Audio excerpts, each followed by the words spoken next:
मैं देवीलाल गुर्जर, ग्राम धतुरिया कला, तहसील पिड़ावा, जिला झालावाड़, राजस्थान का हूँ। एक दफे मैं आह्वान करना चाहता हूँ, जय जवान जय किसान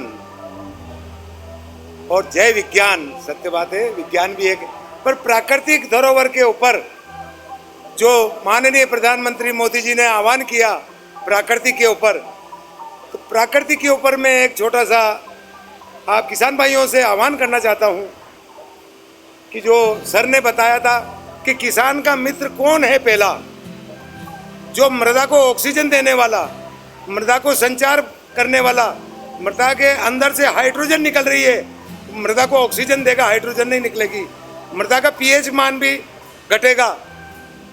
तो मैं आप सभी से निवेदन करना चाहता हूं, किसान भाइयों से, जिस प्रकार से भारत की सेना चारों इंडिया के ओर कवच बन के बैठी है, इसी प्रकार से किसान भाई आह्वान करें, अपने खेत में जीवामृत का हर बार प्रयोग करेंगे तो प्राकृतिक केंचुए की समाधि टूटेगी, अन्यथा विश्व में कोई प्रोडक्ट उठाने वाला नहीं है।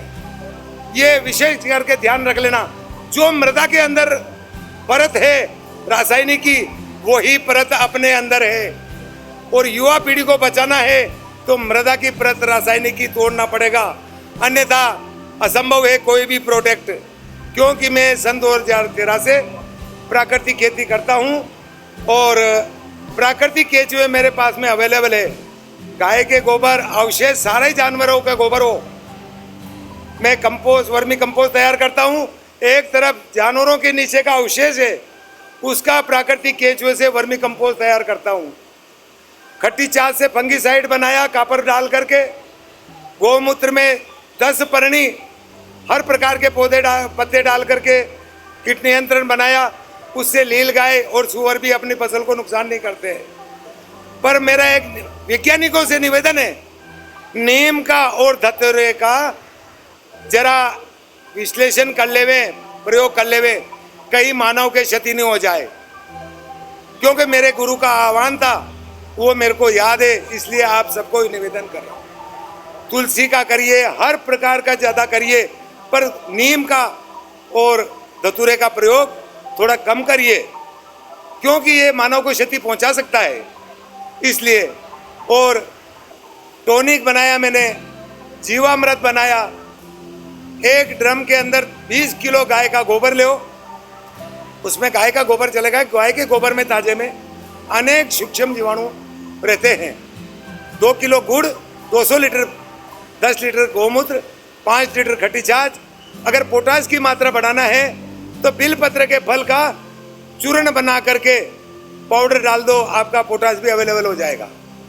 और राख कंडे की जो बाटी बनाते हैं, राख मिल जाए 1-2 किलो, वो डाल देना। हर प्रकार के खनिज पोषक तत्व अपनी मृदा के अंदर है।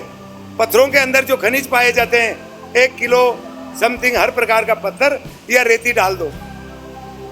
और जिसके बाद में आप इस प्रयोग को पानी के साथ में चलाते रहोगे, ऑटोमेटिक 1 साल में, 2 साल में जो समाधि ली हुई है प्राकृतिक केंचुओं ने, अपने किसानों के मित्र ने, वो बाहर आ जाएंगे। मैं मेरे मुंह से बखान नहीं करना चाहता हूँ। नीरज प्रजापति साइकिल रेस 1.5 साल पहले मेरे फार्म पे आया, विजिट किया, 6 ड्रम मिले तैयार गोमूत्र से भरे हुए। 10 रुपये लीटर में गोमूत्र भी लेता हूँ।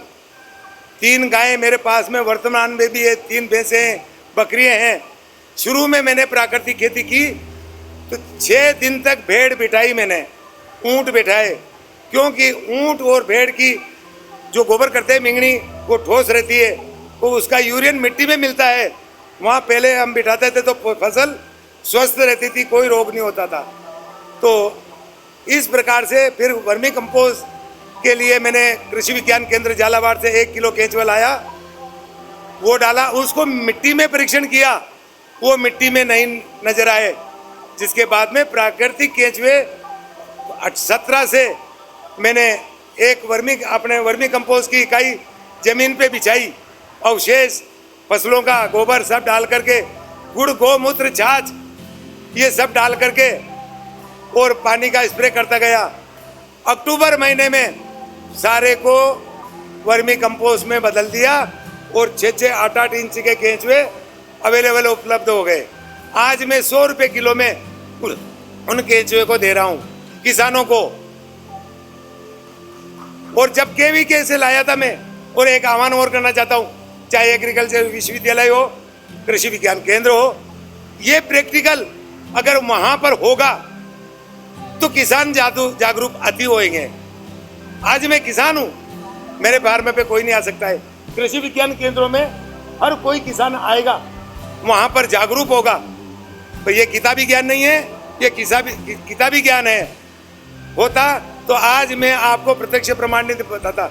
मेरे पास में अभी भी वर्तमान में फसल अवशेष का कंपोस्ट है और गोबर का कंपोस्ट है। आप पता नहीं करोगे कि ये गाय के गोबर का है, ये घास फूस का है। और 6-6, 7-7 इंच के केंचुए अभी भी मैं लेके आया था यहाँ पर। और वो एक विशेष जानकारी है, अभी तक इंडिया में कोई ने नहीं करी। घायल गाय अभी शेड्यूल में 50 गायों के ऊपर चला है, 1 महीने में सब कंप्लीट हो गई। कैसे ही सड़ रही है, घाव है, न तो मल्लम, न पट्टी, न ट्यूब, न इंजेक्शन। जब 50 गायें को आराम मिला, जिसके बाद में मैं आज दिल्ली से आह्वान कर रहा हूं, सिर्फ आप एक मीठा तेल सरसों का हो, XYZ कौन सा भी हो, कोई घायल गाय है, चोट है, चाहे सींग कटा हुआ है, सड़ रहा है, 15 दिन में कंप्लीट हो जाएगा। उसको उबालिए मीठा तेल को, और एक चूने की ट्यूब लीजिए, उसको आधी को अंदर डाल दीजिए, ऊपर झाग आएंगे। डरना मत उससे कि ये गर्म है, वो उसको डाल देना ऊपर। सुबह शाम अगर प्रैक्टिकल किया, 1 महीने में आपका जानवर स्वस्थ हो जाएगा। फिर आप कहोगे कि वास्तव में ये टेक्नोलॉजी कहाँ से आई। मेरे गुरु ने आज से 50 साल पहले बताई थी। मैंने अभी शेड्यूल में करा है इस कार्य को। वहाँ पर कौन महिला है, एडिशनल SP, उन्होंने किया ये कार्य। घायल गायों को जिले से लाती थी और उपचार किया, वीडियो कॉलिंग द्वारा बताया मैंने।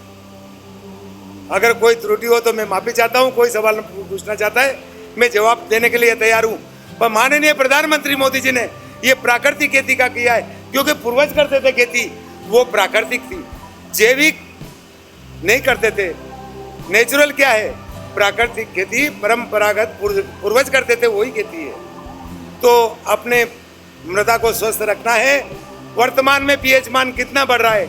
अगर 9.5 के ऊपर चले गए तो आप क्या डालोगे, कैसे कंट्रोल करोगे? ऑक्सीजन की अपने को जरूरत पड़ी, मृदा को नीचे पड़ी क्या?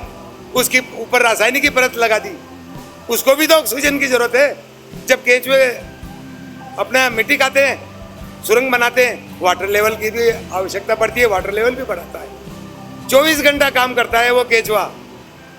मैं बस अपनी वाणी को विराम देता हूँ। कोई त्रुटि हो तो क्षमा चाहता हूँ।